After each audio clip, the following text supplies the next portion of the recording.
ओम नमो भगवते वासुदेवाय। प्रबोधनी एकादशी महात्म्य।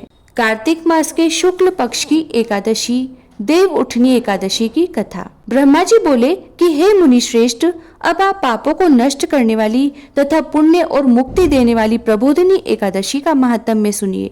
भागीरथी गंगा मनुष्य को तभी तक फल देती है जब तक कि कार्तिक मास की प्रबोधनी एकादशी नहीं आती। तीर्थ, नदी, समुद्र आदि भी तभी तक फल देते हैं जब तक कि प्रबोधनी एकादशी नहीं आती। कार्तिक मास के शुक्ल पक्ष की प्रबोधनी एकादशी के व्रत का फल 1 सहस्त्र अश्वमेघ तथा 100 राज्य सूर्य यज्ञ के फल के बराबर होता है। नारद जी ने पूछा कि हे पिता, एक संध्या को भोजन करने से, रात्रि में भोजन करने तथा पूरे दिन उपवास करने से क्या क्या फल मिलता है, उसे आप समझाइए। ब्रह्मा जी बोले कि हे नारद, एक संध्या को भोजन करने से 2 जन्म के तथा पूरे दिन उपवास करने से 7 जन्म के समस्त पाप नष्ट हो जाते हैं। जिस वस्तु का त्रिलोक में मिलना दुष्प्राप्य है, वह वस्तु प्रबोधनी एकादशी के व्रत से मिल जाती है।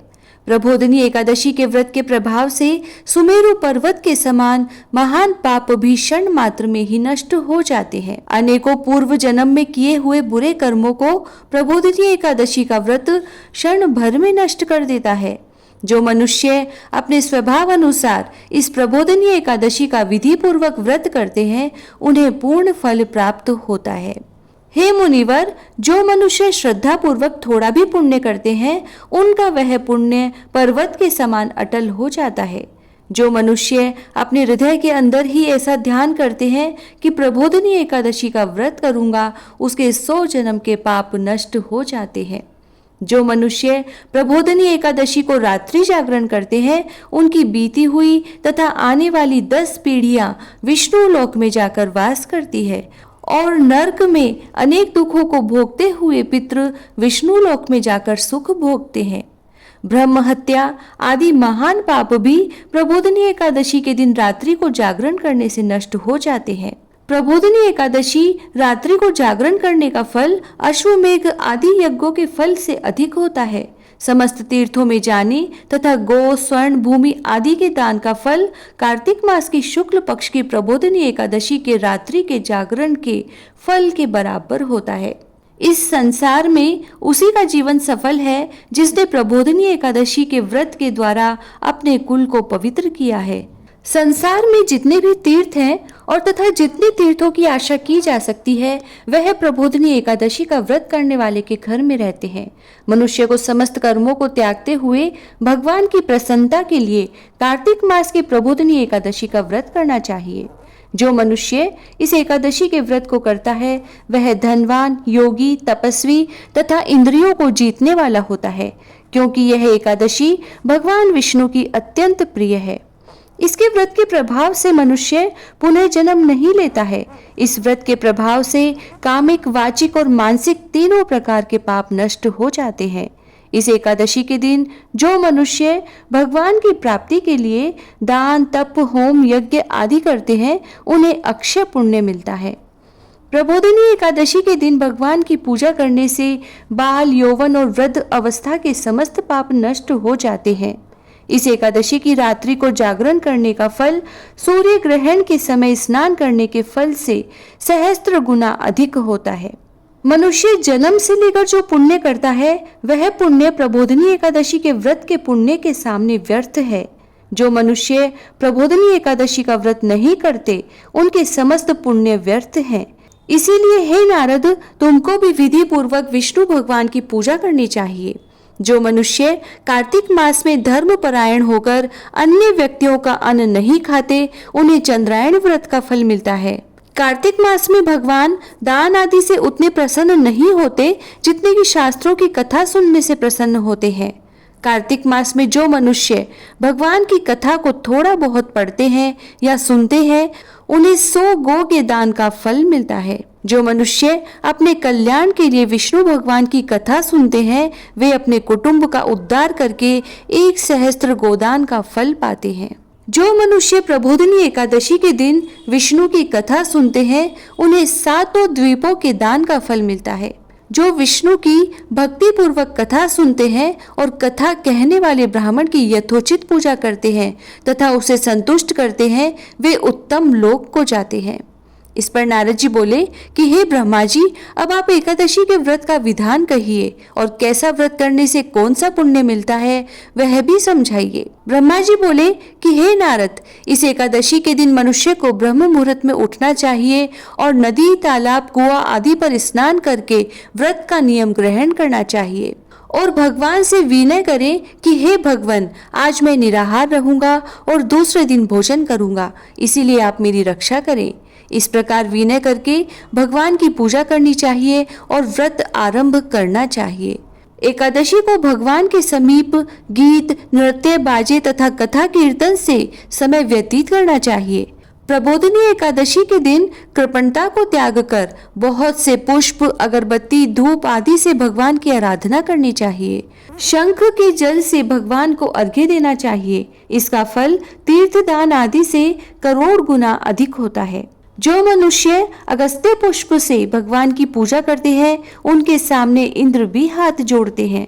कार्तिक मास में जो बिल्व पत्र से भगवान की पूजा करते हैं, उन्हें अंत में मुक्ति मिलती है। कार्तिक में जो मनुष्य तुलसी जी से भगवान की पूजा करते हैं, उसके 10,000 जन्म के समस्त पाप नष्ट हो जाते हैं। जो मनुष्य इस व्रत में श्री तुलसी जी के दर्शन करते हैं या छूते हैं या ध्यान करते हैं अथवा कीर्तन करते हैं या रोपण अथवा सेवा करते हैं, वे 1000 कोटि युग तक भगवान के घर में रहते हैं। जो मनुष्य तुलसी जी का पौधा लगाते हैं, उनके कुटुंब में जो पैदा होते हैं, वे प्रलय के अंत तक विष्णु लोक में रहते हैं। जो भगवान की कदम्ब पुष्प से पूजा करते हैं, वह यमराज के दुखों को नहीं पाते।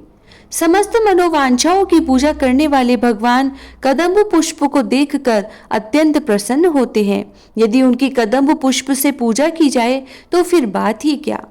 जो गुलाब के पुष्प से भगवान की पूजा करते हैं, उन्हें मुक्ति मिलती है। जो मनुष्य बकुल और अशोक के फूलों से भगवान की पूजा करते हैं, वे अनंत काल तक शोक से रहित हो जाते हैं।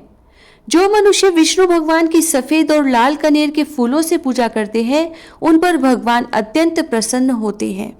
जो मनुष्य विष्णु भगवान की दुर्वा दल से पूजा करते हैं, वे पूजा के फल से 100 गुना फल अधिक पाते हैं। जो भगवान की शमी पत्र से पूजा करते हैं, वे भयानक यमराज के मार्ग को सरलता से पार कर जाते हैं। जो मनुष्य चंपक पुष्प से भगवान विष्णु की पूजा करते हैं, वे आवागमन के चक्र से छूट जाते हैं। जो मनुष्य स्वर्ण का बना हुआ केतकी पुष्प भगवान पर चढ़ाते हैं, उनके करोड़ों जन्म के पाप नष्ट हो जाते हैं। जो पीले और रक्तवर्ण कमल के सुगंधित फूलों से भगवान की पूजा करते हैं, उन्हें श्वेत दीप में स्थान मिलता है। इस प्रकार रात्रि में भगवान की पूजा करके प्रातः काल शुद्ध जल की नदी में स्नान करना चाहिए।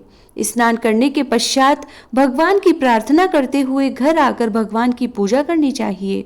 इसके बाद व्रत के लिए ब्राह्मणों को भोजन कराना चाहिए और दक्षिणा देकर मीठे वाक्य द्वारा उनको विदा करना चाहिए। इसके उपरांत भोजन, गो और दक्षिणा से गुरु की पूजा करनी चाहिए और ब्राह्मणों को भूर्यसी दक्षिणा देकर नियम को छोड़ना चाहिए। ब्राह्मण को रात्रि में भोजन कराएं, स्वर्ण सहित बैल दान करना चाहिए। जो मनुष्य रात्रि स्नान करते हैं, उन्हें दही और शहद दान करना चाहिए। जो मनुष्य फल की आशा करते हैं, उन्हें फल दान करना चाहिए। तेल की जगह घी और घी की जगह दूध और अन्नों में चावल दान करना चाहिए। जो मनुष्य इस व्रत में भूमि शयन करते हैं, उन्हें सब वस्तुएं सहित शैया दान करना चाहिए। जो मौन धारण करते हैं, उन्हें स्वर्ण सहित तिल दान करना चाहिए। जो मनुष्य कार्तिक मास में उपाहन धारण नहीं करते, उन्हें उपाहन दान करना चाहिए। जो इस मास में नमक त्यागते हैं, उन्हें शक्कर दान करनी चाहिए। जो मनुष्य नित्य प्रति देव मंदिरों में दीप जलाते हैं, उन्हें स्वर्ण या तांबे के दीप को घी तथा बत्ती सहित दान करना चाहिए। जो मनुष्य चातुर्य मास व्रत में किसी वस्तु को त्याग देते हैं, उन्हें उस दिन से पुनः ग्रहण करना चाहिए। जो मनुष्य प्रबोधिनी एकादशी के दिन विधि पूर्वक व्रत करते हैं, उन्हें अनंत सुख मिलता है और अंत में स्वर्ग को जाते हैं।